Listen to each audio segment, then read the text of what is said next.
All right. So we're back with starting part two of our interview with Bryce Blankenagel, the host of Naked Mormonism Podcast and of two other Mormon-themed podcasts called My Book of Mormon and Glassbox Podcast. Yeah. Our first part was given a little bit about Bryce and his background, and then providing some contextual information for discussion of the Spaulding manuscript theory. And now we're going to dig into the documents themselves. Is that right? Yeah, so we're going to really kind of discuss the apologetics around it, the history around this, when the actual Oberlin manuscript itself, manuscript story, Conneaut Creek, was rediscovered, and kind of the institutional response to what had happened at this time. Right. So the at request, L.L. Rice purchased all of Eber D. Howe's documents from Painesville Telegraph after his store burned down, after the press burned down. And that's when he moved them all out to Hawaii. And then at request, L.L. Rice allowed a guy named James H. Fairchild to pilfer through the documents. He was looking for some anti-slavery documents that Howe had published, and he stumbled on Manuscript Story, Conneaut Creek. And this happened in 1885. And at request, he sent it to Joseph Smith III, then president and prophet of the RLDS congregation, who published it under the title of Manuscript Found in 1885. Which was not helpful. It was very helpful to them. Right. The LDS Church republished it in 1910 under Manuscript Found. Okay, I thought it was a year later, but anyway, it doesn't matter. Yeah. Okay. So it has made appearances. It's been published many times by many institutions under this same name, Manuscript Found. I'm just saying it wasn't helpful to our understanding of the documents, but it was understanding and confusing the story, muddling the story. Is that what you mean? Yeah. Okay. It was very helpful to them. Yes. And because the reorganized church also wanted to discredit this story. Of course, yeah, because they believe in the Book of Mormon, right? The historical book. Yeah. At least in the late 1800s, they did. Yeah, I mean, it was in the 1960s that they started reforming away from the Book of Mormon, and they never canonized the Book of Abraham, so they didn't have that to deal with.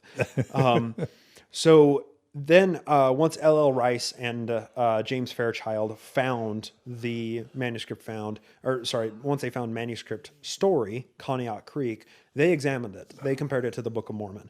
And I have a few quotes from Fairchild. Quote, "The theory of the origin of the Book of Mormon in the traditional manuscript of Solomon Spaulding will probably have to be relinquished. That manuscript is doubtless now in the possession of Mr. L.L. Rice. There seems no reason to doubt that this is the long-lost story," meaning Manuscript Found. "Mr. Rice, myself," meaning Fairchild, "and others compared it with the Book of Mormon and could detect no resemblance between the two in general or in detail. There seems to be no name or incident common between the two. The solemn style of the Book of Mormon, in imitation of the English scripture, does not appear in the manuscript. The only resemblance is the fact that both profess to set forth the history of the lost tribes. Some other explanation of the origin of the Book of Mormon must be found if any explanation is required." And that was published in Oberlin, Ohio in 1885, soon after they discovered it. And I'm guessing you're going to tell me that overreaches. Well, the thing is rediscovery of the manuscript story, it reinvigorated the Spaulding theory a lot. And I'm going to go through the apologetic responses to that as well. Because Mormon apologists began touting these James Fairchild statements as proof that the manuscript story did not serve to be the foundation for Book of Mormon. Nobody is claiming that. Nobody is saying Manuscript Story is the foundation for the Book of Mormon. The Spaulding theory advocates that Manuscript Found was the source text for the Book of Mormon. Right. So Fairchild, let's see, in 1899... In other words, it's kind of a straw man. It is. To really try and compare the two at all. It is, absolutely. Because nobody's claiming that they're the same. Yeah. So that quote that I read at the top, "The theory of the origin of the Book of Mormon in the traditional manuscript of Solomon Spaulding," he's talking Manuscript Story, "will probably have to be relinquished."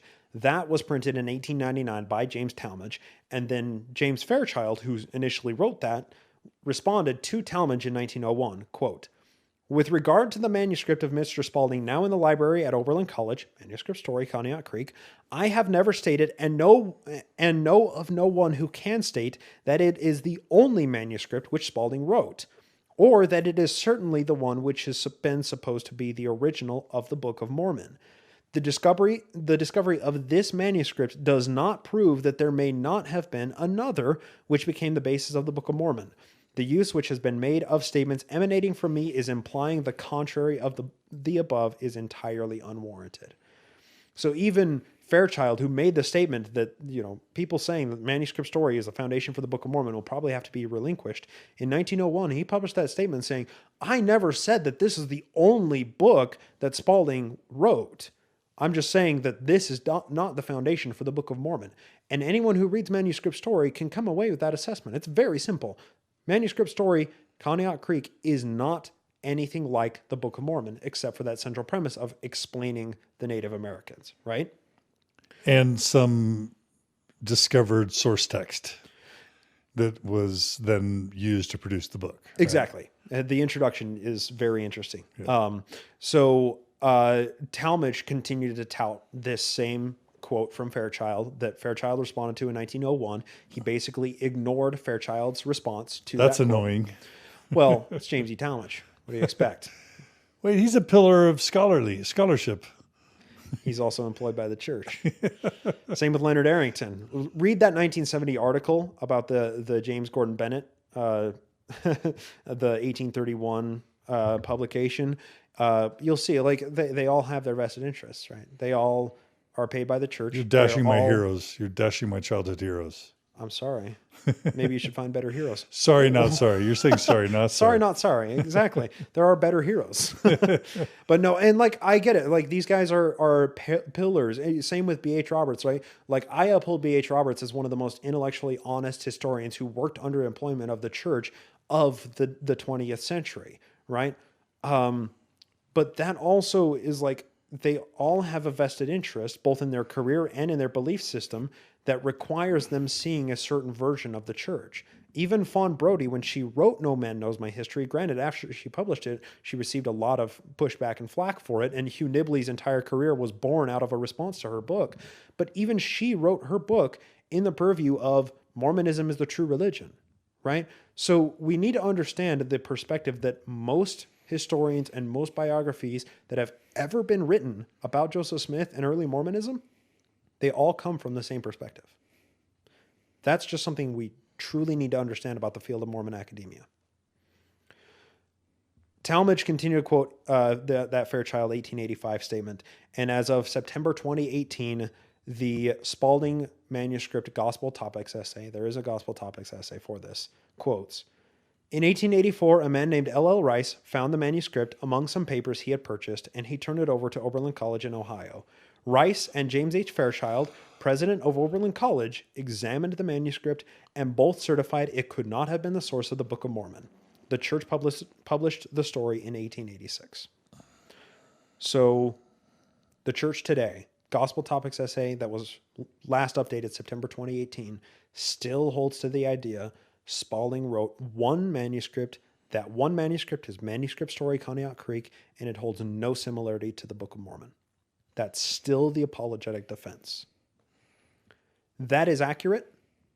That claim that is in the Gospel Topics Essay is accurate, but that's the problem, is this one manuscript that was in the hands of anti-Mormons. They also claim that, they had the manuscript found all along and they never published it. Therefore, that, these anti-Mormons, they must have known that this one was in the source text for the Book of Mormon, which that's a fair criticism as well. Conneaut Creek doesn't look like the Book of Mormon at all, so why publish it, right?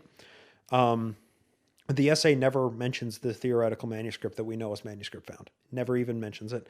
Instead, they just use the Manuscript Story, Conneaut Creek, as their foundation for the debunking, and that's the straw man. In the 7-paragraph essay that they deal with the Spalding theory, all that they do is just quickly dismiss it. They straw man the argument, they knock it down, and then they attack the character of Philastus Hurlbut and those who are associated with him. Typical LES.org Gospel Topics Essay. I don't think we should expect anything else, right? One more quote from L.L. Rice. It is certain that this manuscript is not the origin of the Mormon Bible, whatever some other manuscript may have been. The only similarity between them is in the manner in which each purports to have been found, one in a cave in Conneaut Creek, the other in a hill in Ontario County, New York. There is no identity of names or persons or places, and there is no similarity of style between them. As I told Mr. Deming, Naked Truths About Mormonism, I should think that the Book of Revelation was written by the author of Don Quixote, as the writer of this manuscript was the author of the Book of Mormon. So he said it's more likely that the author of Don Quixote wrote the Book of Revelation than it was that the author of the manuscript story wrote the Book of Mormon, right? As to this manuscript, I cannot see that it can be of use to anyone except the Mormons to show that it is not the original of the Book of the Mormon Bible. But that would not settle the claim that some other manuscript of Spalding's was the original of it. And that was published in True Origins of the Book of Mormon. And indeed, Manuscript Story Conneaut Creek, it's been very useful to the Mormons to show that it's not the original to the Book of Mormon. So do you want to hear the intro to Manuscript Story? Yes. All right. Dying. Near the west bank of the Conneaut River, there are the remains of an ancient fort. As I was walking and forming various conjectures respecting the character, situation, and numbers of those people who far exceeded the present race of the Indians in works of art and ingenuity, I happened to tread on a flat stone. So he's thinking, where did all the natives go? Where did all the Indians? They disappeared. This was at a small distance from the fort, and it lay on top of a small mound of earth exactly horizontal. The face of it had a singular appearance. I discovered a number of characters, which appeared to me to be letters, but so much effaced by the ravages of time that I could not read the inscription. So he stumbled on this flat stone with characters inscribed in it. What is this? With the assistance of a lever... That's very interesting. With the assistance of a lever, just like Joseph Smith propping open the Book of Mormon stone box. With the assistance of a lever, I raised the stone, but you may easily conjecture, to my astonishment, when I discovered that its ends and sides rested on stones, and that it was designed as a cover to an artificial cave. So he found this stone, propped it open, there's a cave in there. I found on examining that its sides were lined with taken out, not completed, built in conical form with, not completed, down, and that was about, not completed, 8 feet deep. Determined to investigate the design of this extraordinary work of antiquity, I prepared myself with necessary requisites for that purpose, and descended to the bottom of the cave. Observing one side to be perpendicularly nearly 3 feet from the bottom, I began to inspect the part with accuracy. Here I noticed a big flat stone, fixed in the form of a door.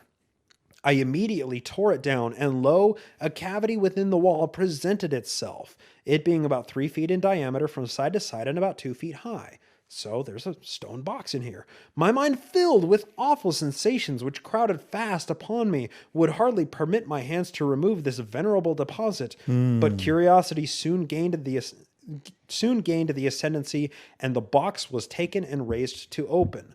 When I had removed the cover, I found that it contained 28 sheets of parchment, that when incomplete, appeared to be the manuscripts written in an elegant hand with Roman letters, and in the Latin language. They were written on a variety of subjects, but the roll which principally attracted my attention contained a history of the author's life and the part of America which extends along the Great Lakes and the waters of the Mississippi.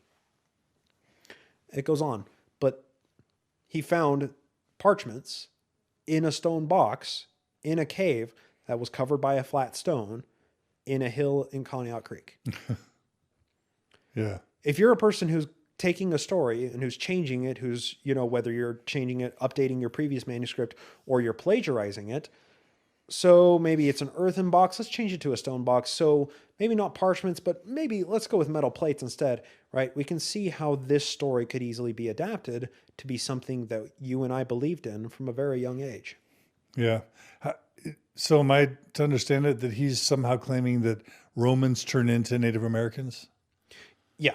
That the parchment that he read, that he translated into the Manuscript Story Conneaut Creek, was a biography of one of the soldiers who was on a ship that was blown off course into the Americas, and that they separated into factions, they warred, but once again, Manuscript is incomplete. It's about 150 pages. It ends in the middle of a big battle. That seems to merit as at least as much of a place as View of the Hebrews or the Late War or War of Napoleon or whatever, in terms of just like odd similarity to some of the narrative, or at least the founding narrative of the Book of Mormon. Right. And we'll discuss the current version of the Spaulding theory and where it comes down on Manuscript Story and what textual analysis is done, because I think that's quite interesting as well. But we also need to understand that is Manuscript Story, Conneaut Creek. Right. That is not the manuscript that everybody alleges was the foundation for the Book of Mormon. Right. Manuscript Story, Conneaut Creek, the Spaulding apologist would say, a Spaulding advocate would say, that was rough draft. Right. He had a second draft that was actually stolen by Sidney Rigdon that was waiting printing, that he died before he could print the title page for. Right.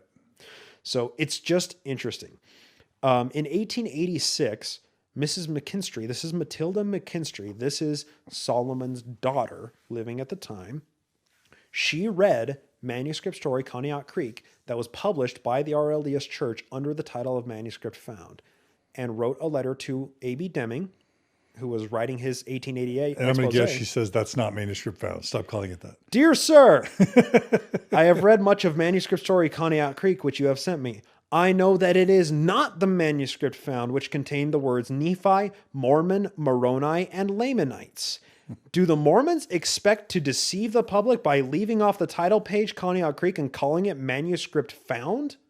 Signed, Mrs. M.S. McKinstry. Daughter of Solomon Spaulding. Spaulding. Yeah. Right. And she was young when he died, right? So she was a kid when she would hear her dad, reading the manuscript to her neighbors. But, it's memories as a child. They're, like all memories, they're fickle. They're kind of hard to nail down. But still, if his own daughter is saying that, are the Mormons trying to deceive us by printing this under my manuscript found? This is not the manuscript. Yeah. I think we should take notice of that. Yeah. Right?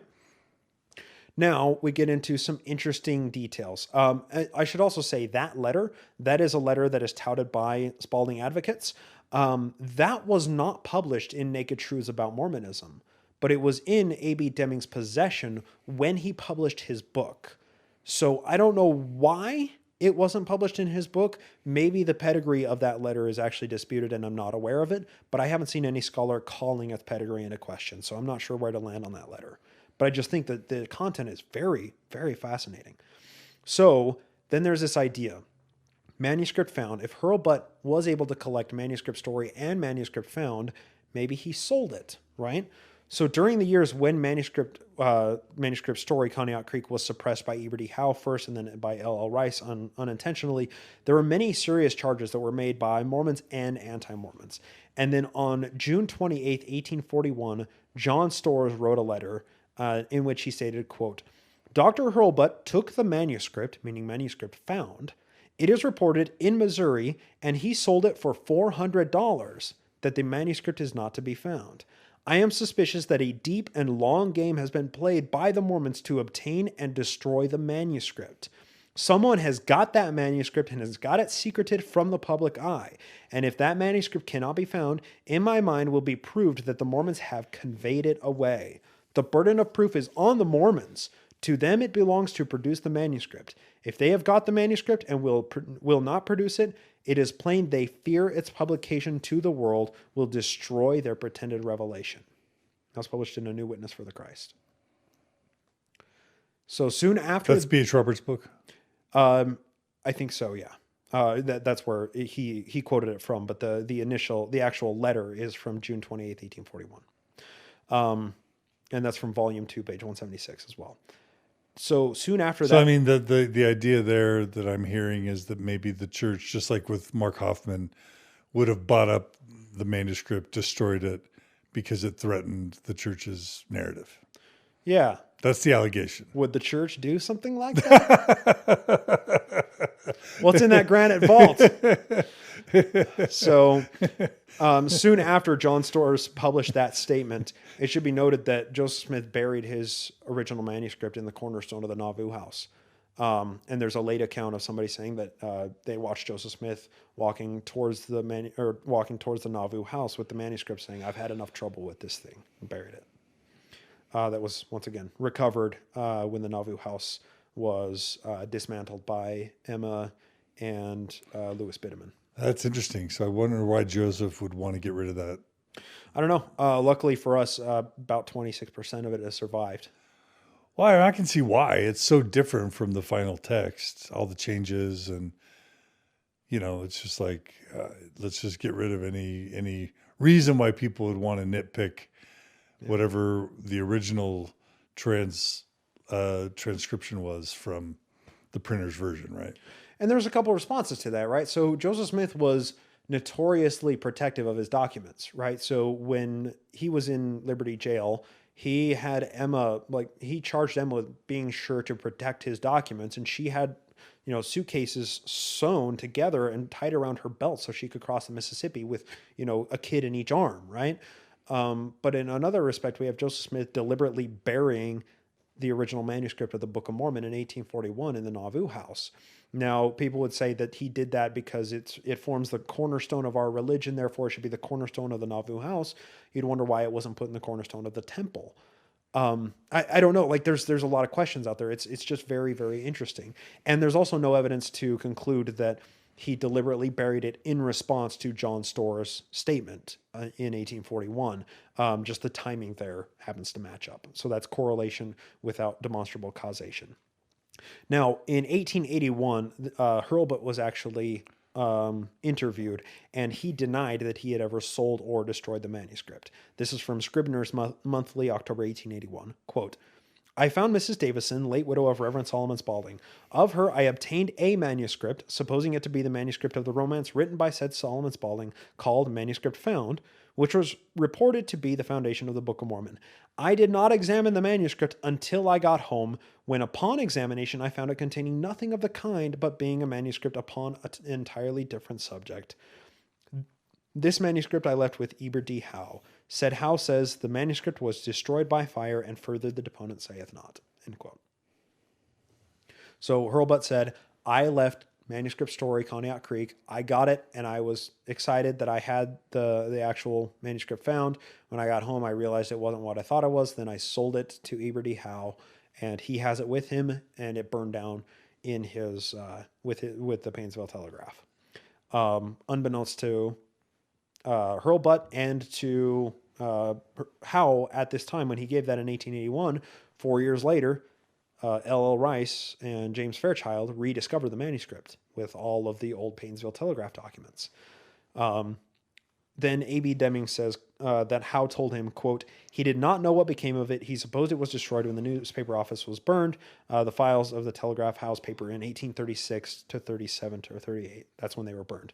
And that's out of Naked Truths About Mormonism." However, Deming alleged that Eber D. Howe sold the manuscript to the Mormons. Now, this is kind of interesting, too, because this reveals that there may have been some bad blood between Hurlbut and Howe. Quote, "I wrote several letters to L.L. Rice of Honolulu and informed him that I had taken statements from 15 persons who had heard Hurlbut lecture on the origin of Mormonism and read from Spalding's manuscript found and the same from the Book of Mormon. So after Hurlbut went and collected the manuscripts, he was on his way back to Kirtland, Ohio. He was lecturing and reading from Manuscript Found and reading the same passages from the Book of Mormon." That's what A.B. Deming is alleging here in Naked Truths About Mormonism. That's quite interesting. "I told Mr. E.D. Howe, Mr. Rice did not receive my letter until he had committed himself somewhat favorably to Mormon theories. I told Mr. Howe that word had been received from the Sandwich Islands that Spalding's manuscript from which the Book of Mormon was made had been found there without mentioning Rice's name. Mr. Howe trembled and became greatly excited." So he's telling Howe, hey, we discovered the manuscript, and Howe is surprised. What's happening here, right? "I told a clergyman in town that he could not have been much more so if the sheriff had read his death warrant. A few days later, he said he was failing and wanted to die." Howe is saying this after he learned that the Manuscript Story, Conneaut Creek, had been rediscovered. For he said, Rice used to edit the Telegraph and probably had Conneaut's story, which proved to be correct. I have not the slightest doubt but that Howe and Hurlbut sold to the Mormon leaders the copy of Manuscript found, which Hurlbut had when he lectured on Mormonism, that the Mormons agreed to pay a blank amount, it's a redacted amount in the letter, for it by installments and obtain possession of the manuscript found and probably destroyed it. And they have never paid but the first installment, and that was the reason Howe was so bitter against them, and they called him the Mormon Eater. So Deming is saying that the reason why Howe was so opposed to the Mormons and the Mormons so opposed to him, maybe, I don't know exactly the details of it, was that he and Hurlbut agreed to sell Manuscript Found to the Mormons. They paid the first installment, they burned up the manuscript, and they said, take a hike. That's the allegation that Deming is making here. I just think that's very interesting. There's a fair amount more that I could read, but it's not necessarily consequential. It's just more contextual than anything. But he talks about Eber D. Howe's connection with Harriet Howe, his sister, joining the Mormons, her putting stock into the Kirtland Safety Society, and then her disaffecting when the bank collapsed. And that's all from page 102 of Naked Truths About Mormonism. There are other later statements from other people who said that Hurlbut had a copy of Manuscript Found. Not Manuscript Story that he sold to Howe, but Manuscript Found. This is from James A. Briggs talking about comparing Manuscript Found with the Book of Mormon. Quote, but I believe he, Hurlbut, had also with him, and we had before us in that investigation, the original Manuscript Found written by Reverend Solomon Spaulding. I have said and believed for more than 50 years that I have seen and had in my hands the original Manuscript Found from which the Mormon Bible was made. I have no doubt that we had the manuscript found before us, that we compared it with the Mormon Bible, that the style in which the manuscript found was written was the same as that of the Book of Mormon. The names, peculiar, were the same, not to be forgotten. The names Lehi, Nephi, Moroni, etc., and the expression, and it came to pass, so often repeated. And there are multiple other later accounts of people saying, we put the manuscript found and the Book of Mormon side by side and compared them, and they were the same book in the historical text. So I just think that's very interesting. Now, once again, most of these quotes are from the 1880s, more than 50 years after what happened. And people swearing by their memory doesn't mean anything. Right? But the accounts exist. And I think that they're very interesting. There's an 1880 interview that Ellen Dickinson conducted with Eber D. Howe. This is what Ellen asked. This is the question and answer exchange between Dickinson and Howe. Quote, is there a possibility that the original manuscript will yet come to light? Howe's response, no, I don't think so. The Mormons had too much at stake to let it exist. Question. Then do you think Hurlbut destroyed it? Answer. I believe he had two manuscripts. The original one and another. The one he gave me, which had no resemblance to the Book of Mormon. End quote. There are two other accounts. We read one of them that claimed that Hurlbut sold the manuscript found to the Mormons for $400 or $500, which in the time, you're a Hurlbut. You're a dude who was just out for yourself, trying to make your own living in the world. There's just this wacky religious, sect with a few hundred followers in the 1830s. Are you going to stick to your convictions to truth? Or are you going to take $500? I mean, come on. We shouldn't hold any pretensions that Hurlbut was some kind of white knight who was out on a quest for truth. He was looking for notoriety and money, and he got some, right? And then maybe he sold it. Maybe it was burned by the Mormons. Another plot twist. There's a mystery scribe to the Book of Mormon. There are 12 pages of the printer's manuscript of the Book of Mormon that are written in a still unidentified hand. Wayne Cowdery and Howard Davis, they were compiling their research for the Spalding theory for their 1976 book, Who Really Wrote the Book of Mormon? Now, this is a book that I read in prep for all of this, among many other resources. But Davis was just reading through photocopies of the original or the printer's manuscript of the Book of Mormon, and he stumbled on 12 pages that were there, and he thought that the handwriting looked similar to Solomon Spaulding's handwriting. That would be very odd. The printer's manuscript of the Book of Mormon having Solomon Spaulding's handwriting in it. Very interesting, right? That doesn't make sense. So he collected Spaulding's probate file and photocopies of Manuscript Story Conneaut Creek in order to get a solid sampling of Solomon Spaulding's handwriting.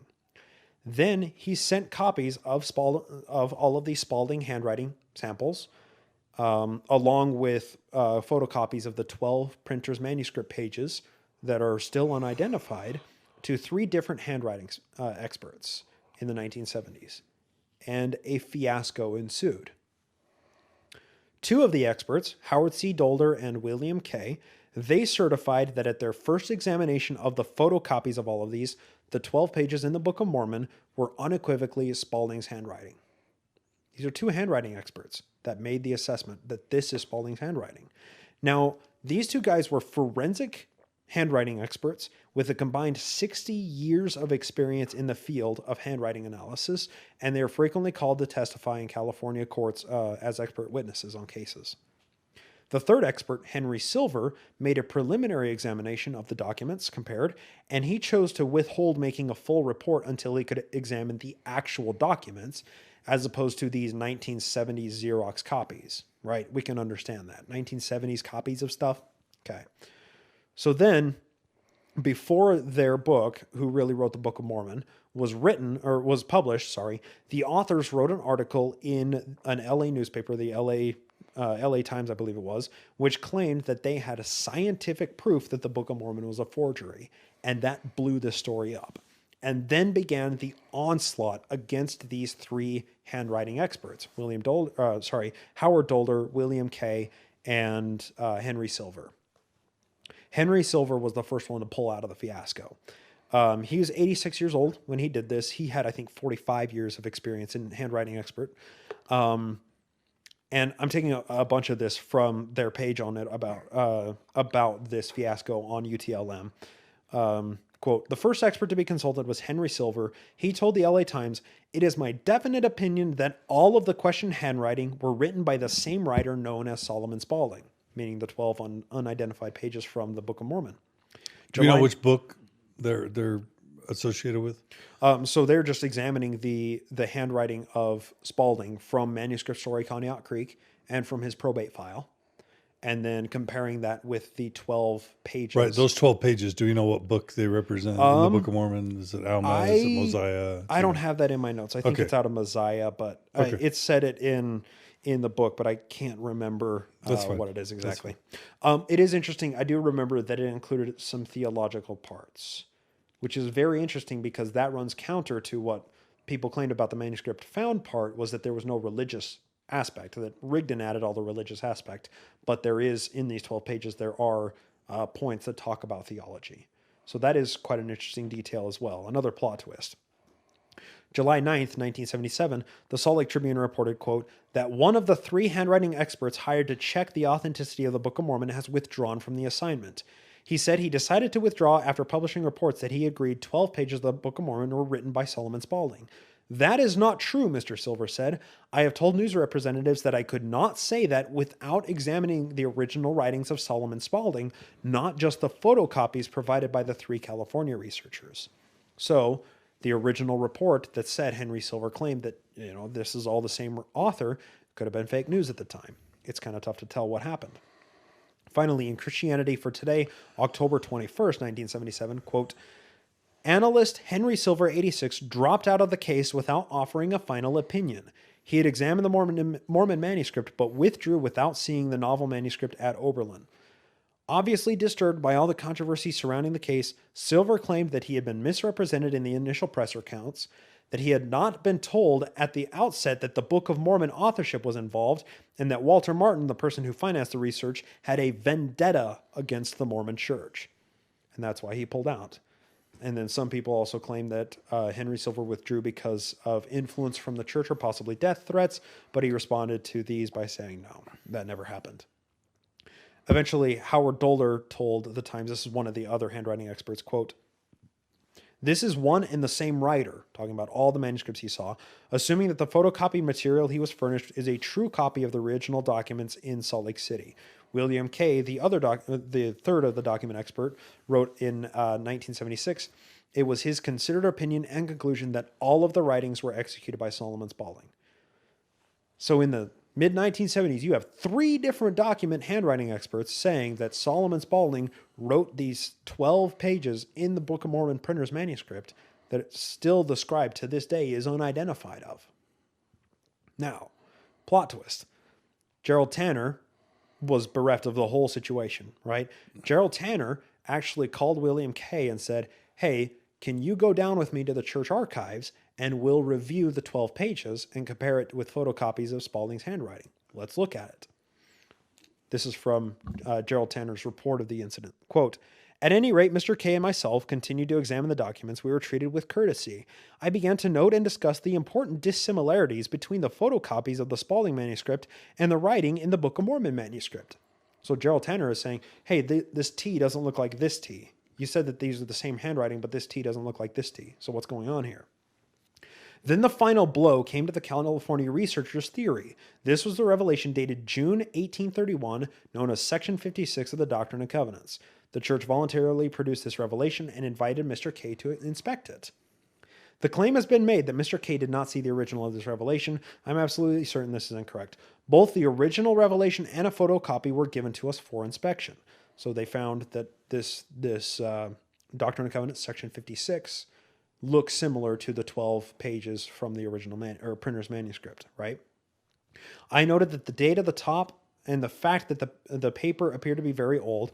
After looking carefully at the revelation, I became convinced that it was probably written by the same scribe who wrote the 12 contested pages in the Book of Mormon manuscript.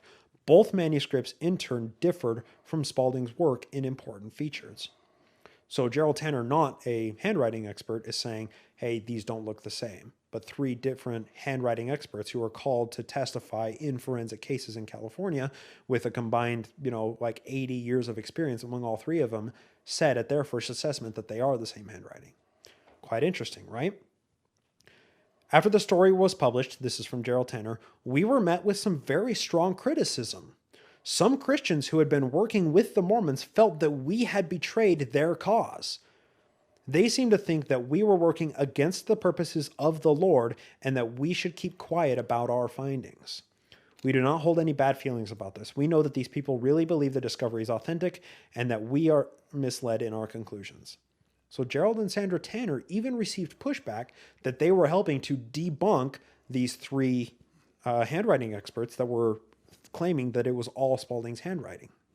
So I got to confess, I wasn't able to track down the conclusion of this whole fiasco. I hope that somebody listening maybe can help enlighten me, can teach me what exactly happened, because it's all just very odd at face seeing it. I didn't read the 2005 version of their book. I read the 1976 or 78, who really wrote the Book of Mormon. So I didn't see the conclusion of all of this. But I'd be willing to bet that maybe even Sandra Tanner's watching. Maybe there are some, historians who lived through this who could tell me what was really going on, because I'm just so curious. Has anybody explained why Spaulding's handwriting would have appeared in the Book of Mormon manuscript? In the printer's manuscript is an interesting question, because it was so quickly and haphazardly done by Oliver Cowdery and Hiram Smith to compile it for the E.B. Grandin printing press that the timing that they were printing portions of the Book of Mormon, they were not able to keep up with the printer. The printer was working faster than they could. So a reasonable interpretation would be, well, they had these 12 pages from Spaulding's manuscript that, they just didn't have time to transcribe into their printer's manuscript. So they just gave the printer these 12 pages and then went and worked on their... It would have been different paper probably than whatever paper they used for the rest. Possibly, but there are quotes that claim that the manuscript story was written on foolscap paper, which the printer's manuscript was as well. So I don't know. I don't know what to make of it, right? Like I wasn't able to chase this rabbit hole to the dead rabbit at the end of it. So I hope somebody can teach me, but it's just very fascinating to me. Okay, so just checking in on time. We've got about 30 minutes left, and I I don't know how much you have left, but I want to make sure we leave time for interpretation. So do whatever you have to do, but let's make sure, I want to hear your analysis. Yeah. So the Spalding theory today, right? It remains a very convincing theory for hobbyists, but it's largely regarded as bunk by Mormon historians, right? And they regard it as bunk for completely rational reasons. And given everything we've discussed today, advocates who are, hobbyist historians who claim it, and even accredited historians who claim that the Spalding theory is true, they believe in it for rational reasons as well. I presented a mountain of evidence today that seems reasonable. So very briefly, we'll talk about the Jockers 2008 and 2010 wordprint studies. And this is all done through MormonLeaks.com. So wordprint, which is not the same thing as .io.com, right? So this is Craig Criddle et al. Right. Jockers was the actual statistician that Criddle hired to help with this research. So the term wordprint is basically like fingerprint, but a person's writing style.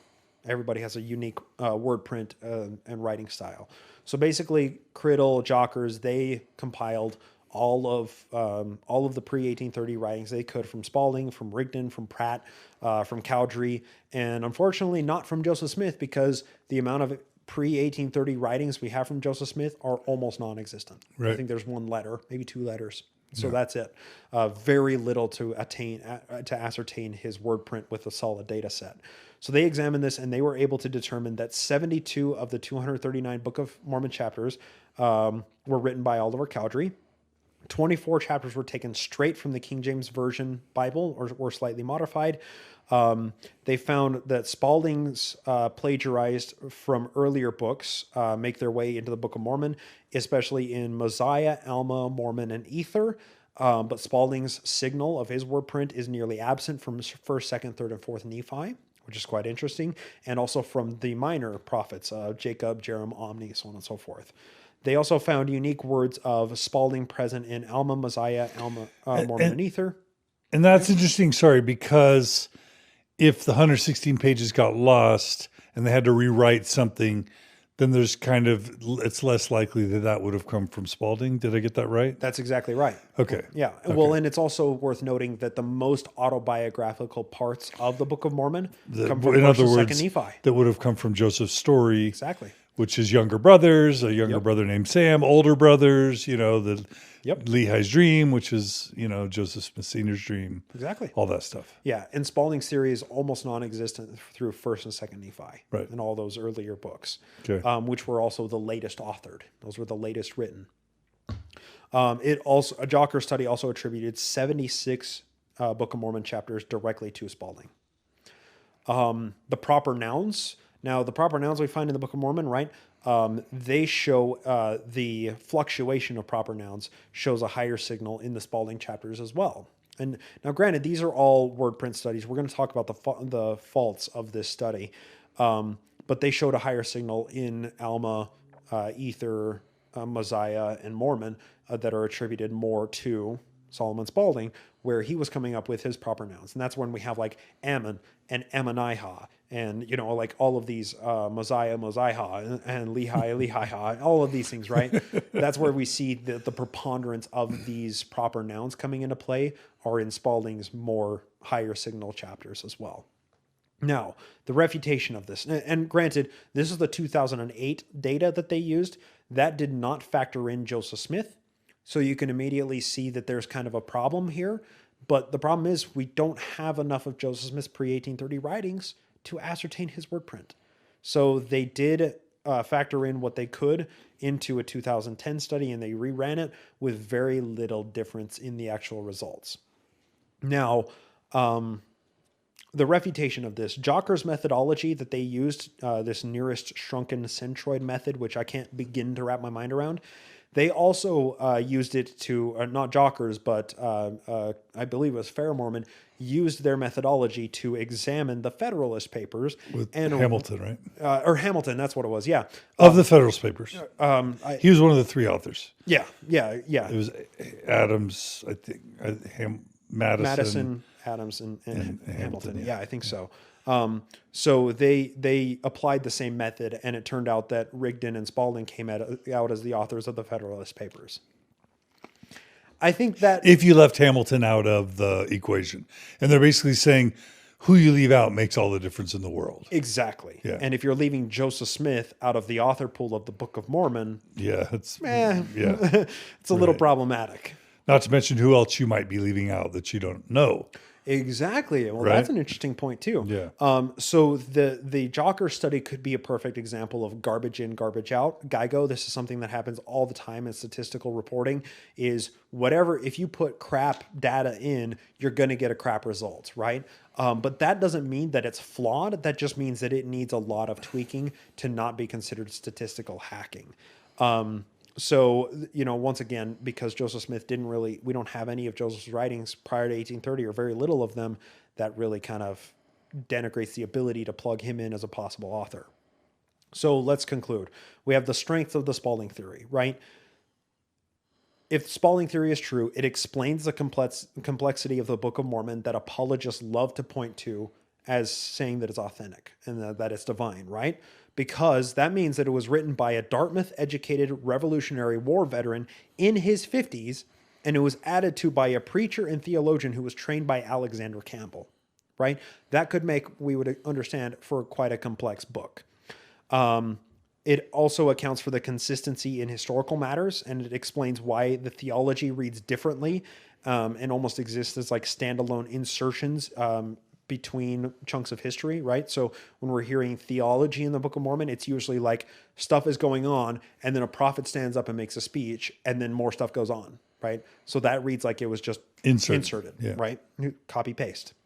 It also provides a source for the gold plates buried in Hill Cumorah, right? Because we read Conneaut Creek, the intro to it. It reads somewhat similar to the general themes of the golden plate story, right? So it provides that source. It provides a source for all of the unique names that are present in the Book of Mormon that multiple people attested to remembering from manuscript found. Also, Joseph Smith has no writings before the Book of Mormon that are, complete writings other than like a couple of letters. So we can't sample his previous writings to see if the Book of Mormon is consistent with his theology, with his philosophy, with his personal beliefs. All we can do is use stuff like Making of a Prophet and Early Mormonism and the Magic Worldview to construct the mindset that Joseph Smith may have had, or the family dynamics that Joseph Smith may have had, or current events that were happening that may have influenced the early Book of Mormon text. Because we just don't know what Joseph Smith was like in his early years, aside from what his mom told us about him, right?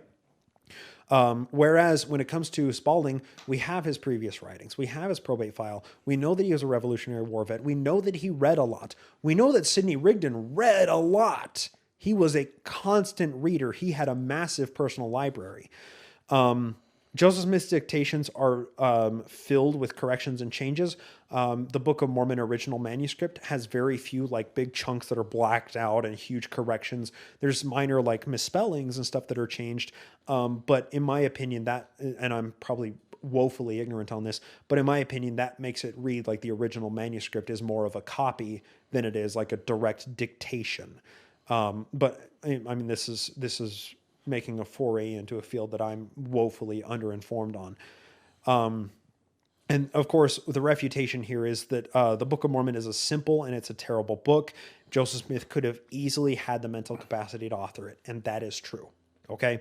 If it was literally complex or if it was profound, people other than Mormons would study it, but that doesn't happen. Another thing about Spaulding theory, it's internally consistent. That's pretty awesome. Historical theories need to be internally consistent as well as holding up to outside scrutiny. And that's unfortunately where the Spaulding theory doesn't quite hold up as well as to outside scrutiny, especially because it relies on a conspiracy theory, right?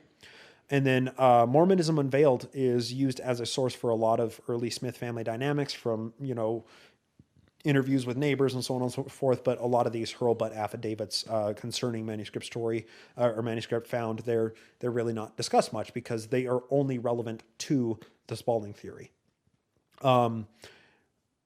the Spalding theory explains the statements from all of the Spalding witnesses. And if we're qualifying these statements, they are affidavits. They are affidavits that are sworn before justices of the peace.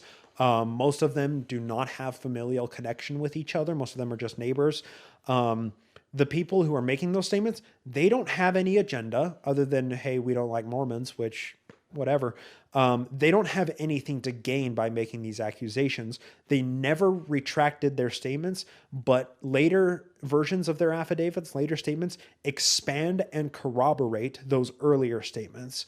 And sometimes those are given decades later, and historians like to see that. They like to see consistency across decades, right? So if we're just comparing the Spalding witnesses to the 3 and 8 witnesses in the Book of Mormon, that came from basically two families and the financier of the Book of Mormon.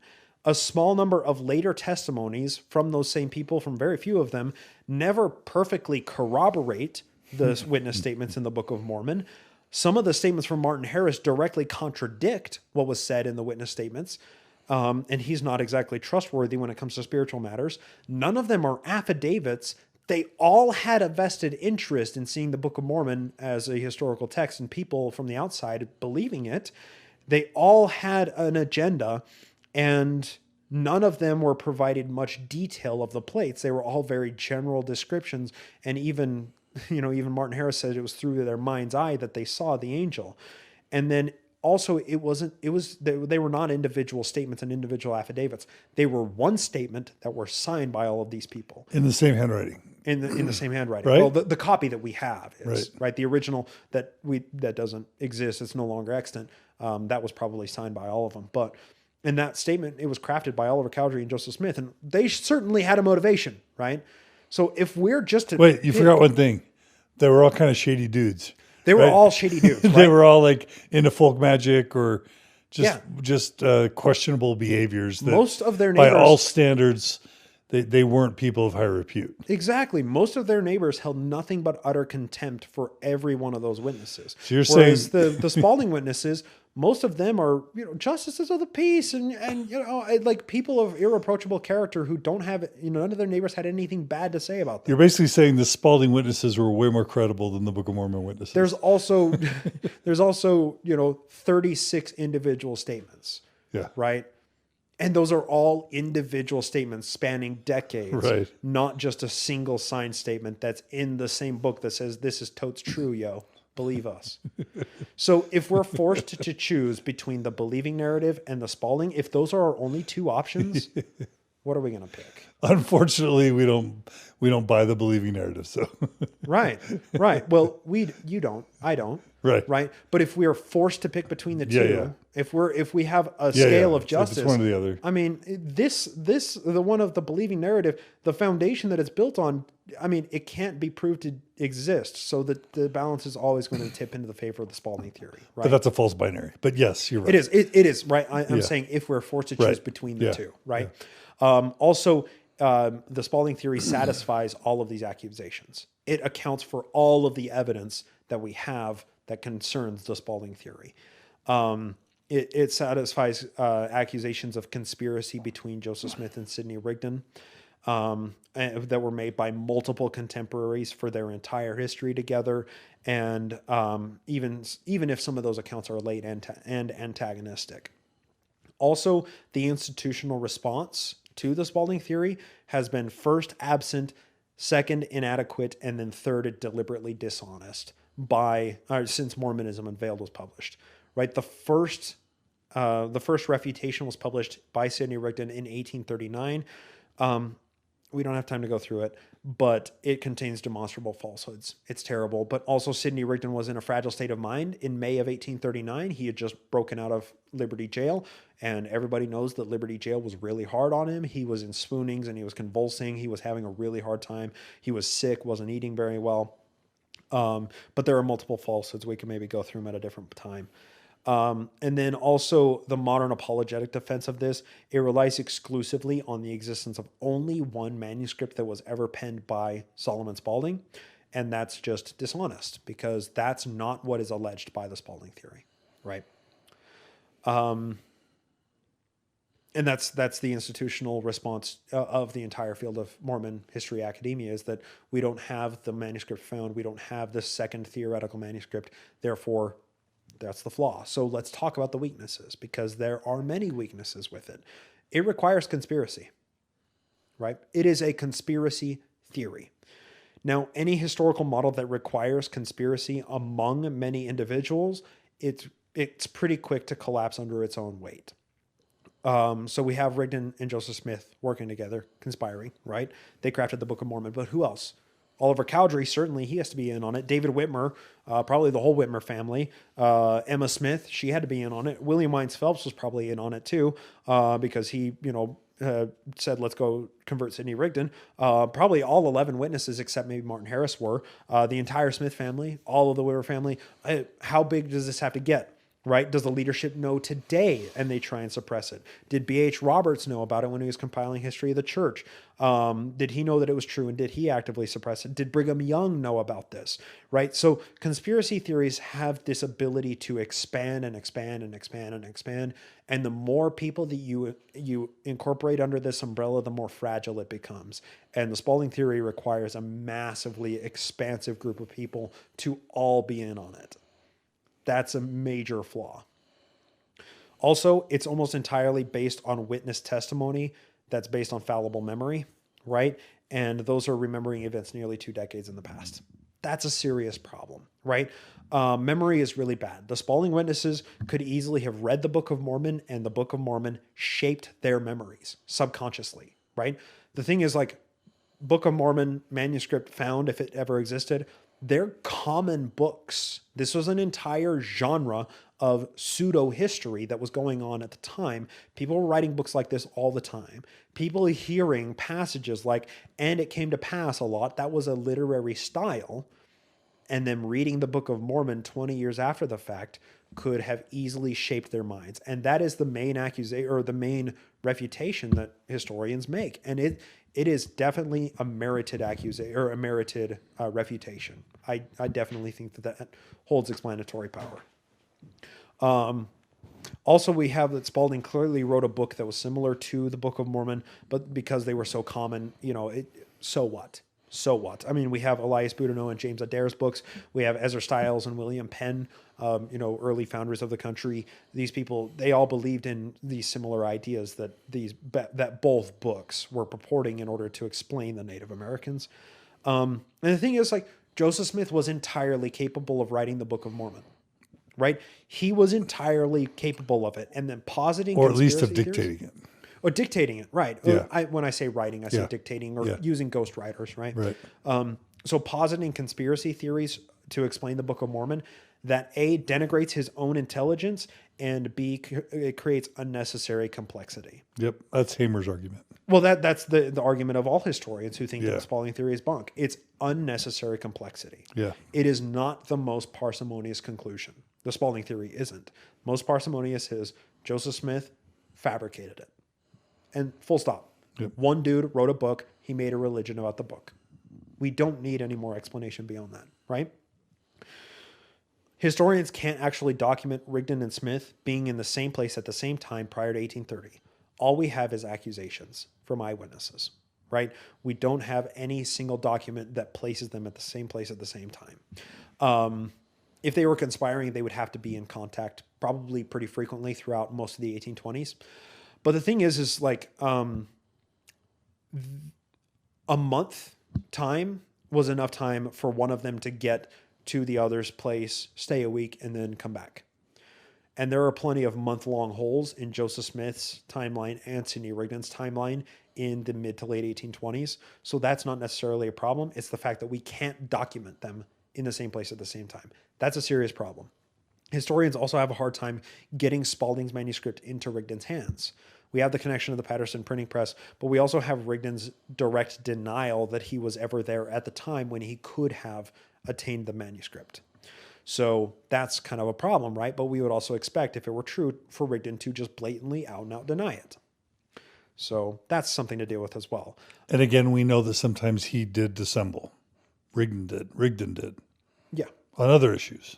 Yeah, exactly. Well, and he was very I would say that Rigdon had a very tenuous attachment to reality. Yeah. So in many, many respects. Yeah. And that played into his charisma and his power of oratory, but it also made it so people thought he was crazy.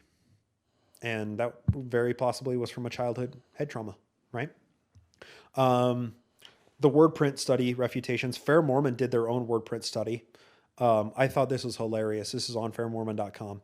Quote, as John Hilton put the matter, if word printing is a valid technique, then this analysis, their own analysis, suggests that it is statistically indefensible to claim that Joseph Oliver or Solomon Spaulding wrote the 30,000 words in the Book of Mormon, attributed to Nephi and Alma.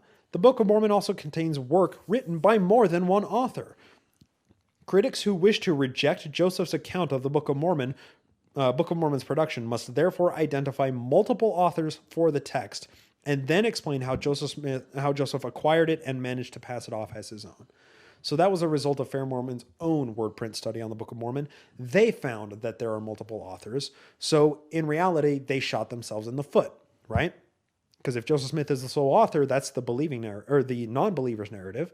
If the Native American ancient authors writing in Reformed Egyptian are the actual authors of the Book of Mormon, the believing narrative, we would expect multiple different authors.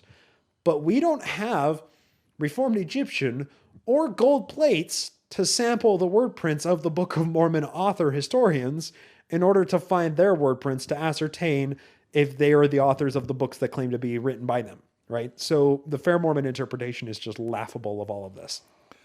Plus, it would have been all abridged by Moroni. Yeah, right. But we also would think that an abridgment isn't a complete rewriting. It would be like That's true. Just distilling, right? Yeah. And distilling, we would think that the signals of those individual authors would come through. Might make, yeah. Yeah. So also some people may consider that the entire thing is a conspiracy, that Hurlbut just disappeared for a few months and then manufactured it all. And then he wrote Manuscript Story.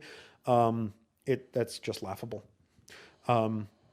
Because that requires a massive, massive conspiracy that Hurlbut was carrying out for decades of anti-Mormon propaganda, once again in quotes.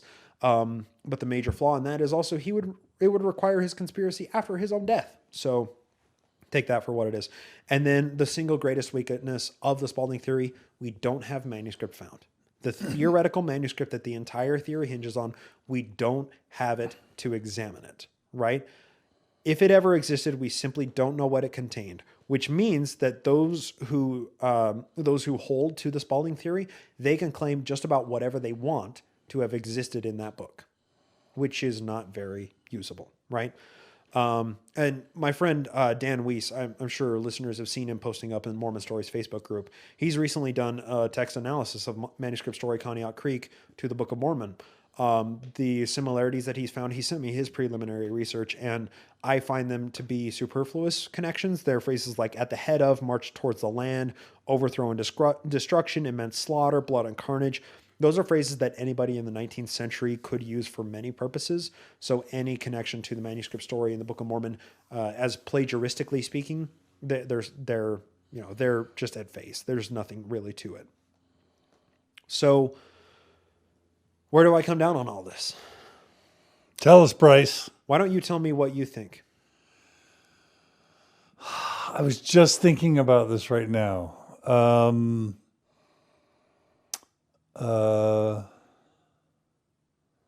I've buried you with information today. I'm sorry about that, but hopefully that was a steel man of Spalding. But how does it strike you? What's my view? Yeah. Yeah, I don't think I have enough info to really come down on a conclusion. I mean, I think that on the one hand, all those early 1830 accounts give you pause to say, whoa, there's something there. Right. On the other hand, Edie Howe and Hurlbut, you wonder how much they just poisoned the well with that theory. You know what I mean? Right. So because they hated Mormonism. They hated Joseph Smith. But more importantly, they came out with a theory that then became very widely understood and pervasive. And who knows how much that affected everybody's accounts after that. Right. But it also doesn't explain the earlier accounts. the 1831 Yeah, accounts. right. Yeah. It is interesting.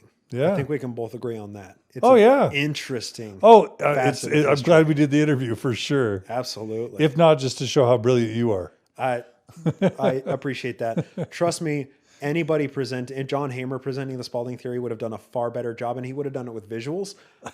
Yeah, you're at a disadvantage there for sure. Yeah, how do you compete with Hamer's visuals? No, nobody can. Nobody can. I mean, So, but needless to say, it is just interesting, and I guess I'll share my conclusion, and I'm going to read this because I prepared it along with my notes. So I'm going to try my best to parrot it because I don't want to make a mistake here.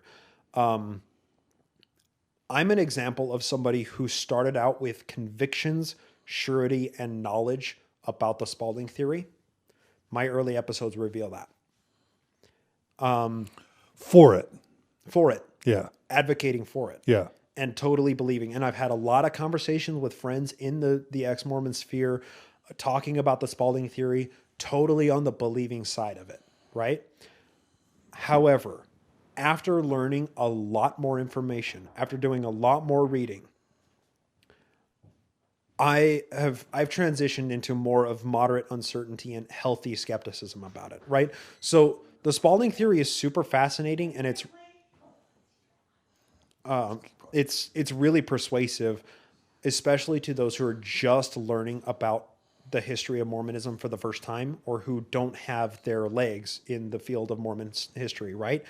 But it's also important to understand that it's inordinately complex. It requires suppositions, it requires cherry picking, and it requires conspiracy. And that's not good history, right? The most parsimonious conclusion is Joseph Smith was a dude. He was sole dictator with multiple scribes, right?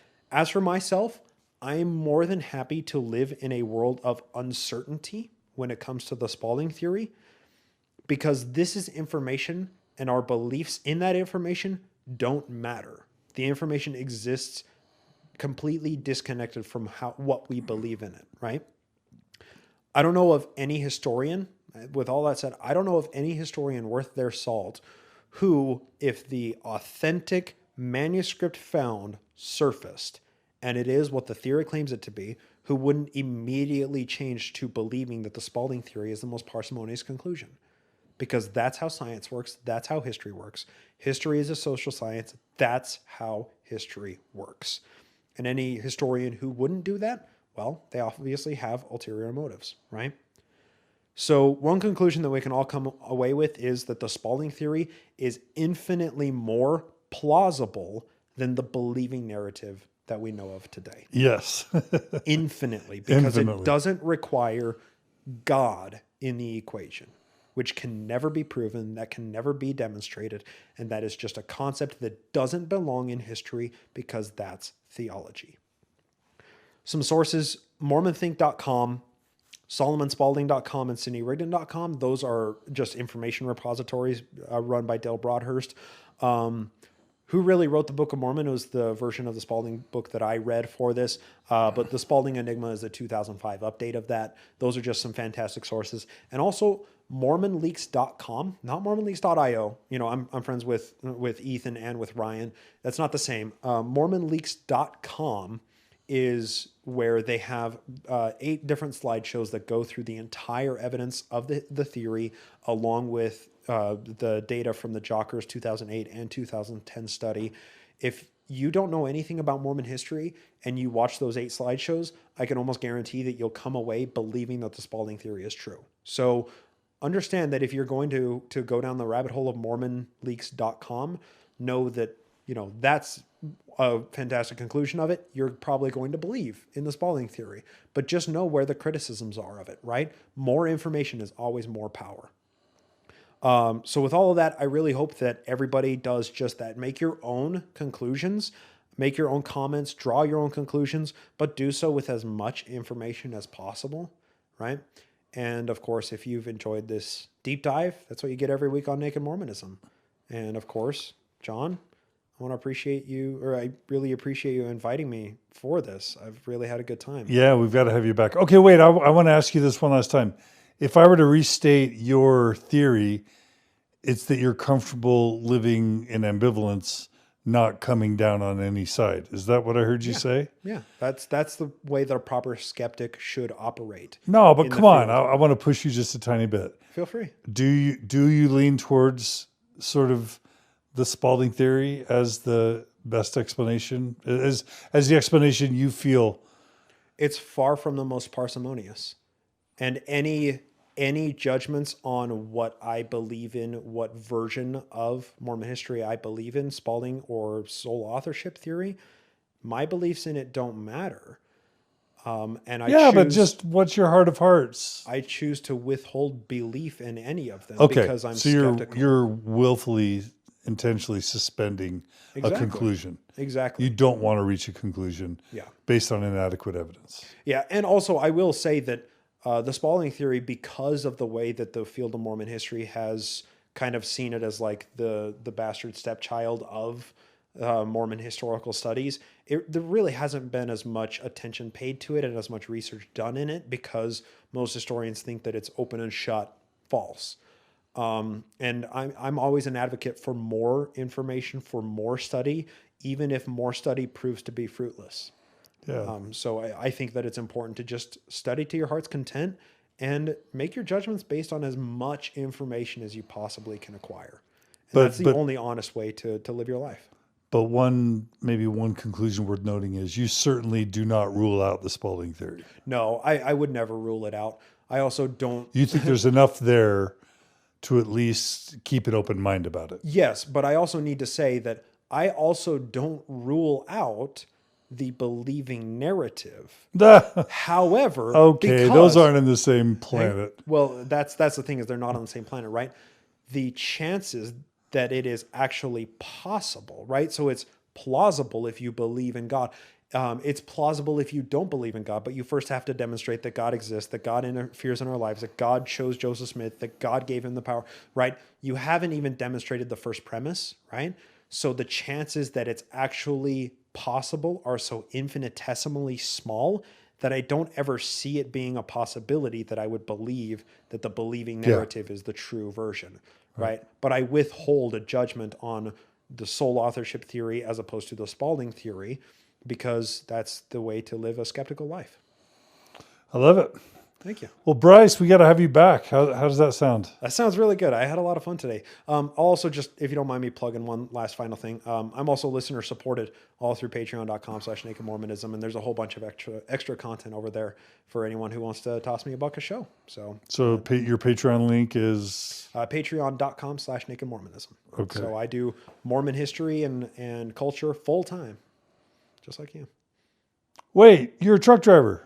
I used to be. What? Yeah. So you're you're full time? I'm full time. That's awesome. Congratulations. Well, thank you. You deserve to be full time. I don't know about that. I'm very lucky to be full time. That's what I'll say. So where do you live? Seattle. And are you a nonprofit or for profit? I'm for profit because I don't want to deal with, I don't want to deal with the crap. So yeah, I'm for profit. Wow. So are you wealthy? You're funny. Are you getting rich off this stuff? No. Well, and my Patreon page is transparent. I make, I don't make that much. I make minimum wage. You must be super frugal. Yeah. Well, and also my partner is going through a fellowship doctorate program. So I do more of the chores around the house, and she pays more of the bills around the house. I was going to say you should be a PhD level historian is what you should be. You clearly have the intellect to be a PhD level historian. You do. It's not in the cards because of how much money and time investment is necessary to get a PhD in history. That you won't get a job for. The dearth of actual jobs that are available for PhD historians. It's just not a feasible way to do it. Well, I think you're intellectually, on par with a lot of the greats that we have on and talk about. So I would take great exception to that statement, but I really do appreciate it. Given how many years you've been doing this? 5 years. Yeah. Think about Dan Vogel in his first 5 years, or John Hamer in his first 5 I years. haven't read any of their articles from then. I'm just saying. I bet they look a lot like my episodes right now. Yeah, I'm just saying that you're impressive. That means a lot. So thank you very much, John. I really or not that much this. coming from me, but oh yeah. Well, and when I talk to historians, they're like, yeah, he's that guy. He's the dude that studies psychedelics and Mormon, whatever. He's. Yeah. So, do you want to come back and do psychedelics another time? I would love that opportunity because so many of my listeners are either into psychedelics or into the theory that Joseph Smith or early Mormons use psychedelics in some way. Tell you what, I got a paper coming out with me and 3 other co-authors in the Journal of Psychedelic Studies. I'm not sure when it's coming out, but when it comes out, I'll let you know. We'll hook up again then. How's that All right, Bryce, you're awesome. Awesome. Well, thanks you, for joining us. Yeah. All right, everyone. Thanks for joining us today on Mormon Stories. It's been great to have Bryce. Please, comment on mormonstories.org. Please, for those who support us, thank you. We're also listener supported. So for those who enjoyed this content, want to hear more like it, please go to mormonstories.org, click on the donate button, 10, 15, 50, $100 a month, whatever you can afford. Will keep the nonprofit alive and keep us creating good content. Check out mormonstories.org/truth-claims for lots of essays on all sorts of cool topics like this. We appreciate your support. And we always appreciate Cody Layton, who does our audio-video production. So please stay tuned. Share this episode with everyone you can. The more we get the word out, the better. So share this stuff with everyone. And please give us your feedback at mormonstories@gmail.com. If there are other topics or subjects you want us to cover, we really appreciate it. So without any further ado, thanks again, Bryce, and please join us again soon for another episode of Mormon Stories Podcast. Look forward to it. Take care, everybody.